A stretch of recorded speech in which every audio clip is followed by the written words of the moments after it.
So last but not least, I want to spend some time covering CMS's continued efforts to achieve interoperability both across the federal government and the nation.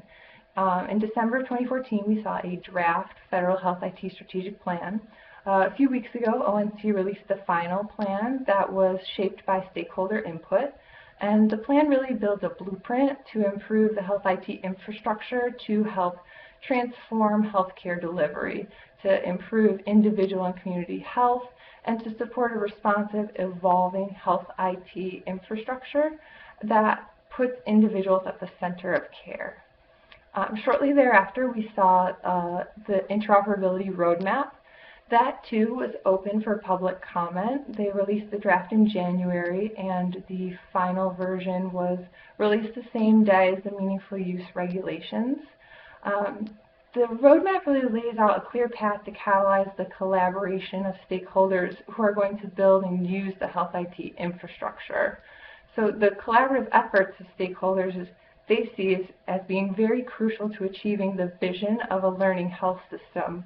So that's where individuals are at the center of care, providers can securely access health information across varying sources, and individuals' information isn't just limited to what's in the EHR, but instead can help achieve that goal of having information from varying settings of care that portrays the longitudinal picture of their health. What's great about the interoperability roadmap is they've reconstructed it to have some actionable short-term goals in addition to loftier long-term goals. So you'll see things that they've made calls to action in the next 2 years, the next 6 years, and so on.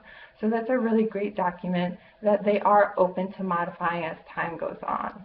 In conjunction with that document, we're seeing an annual interoperability standards advisory document that is too open for comment.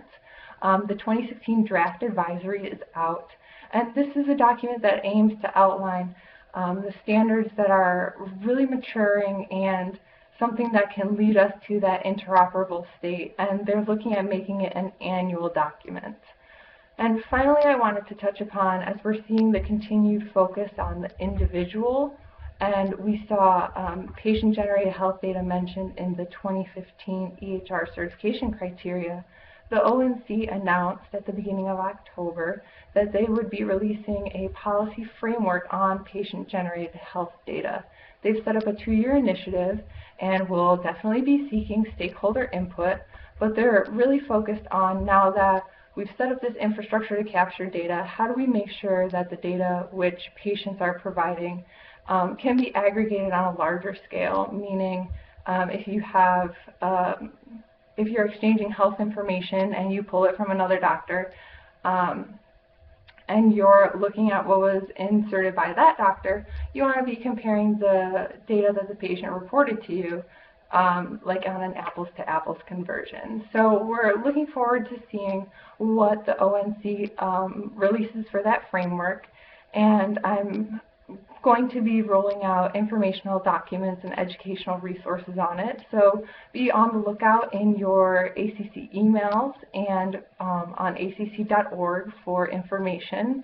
And also at the end of this slide deck, my contact information is there. So if you have any questions on anything we covered, please don't hesitate to reach out to me. And now I will turn it back to some humans that are in the room with you. So enjoy your day on the Hill.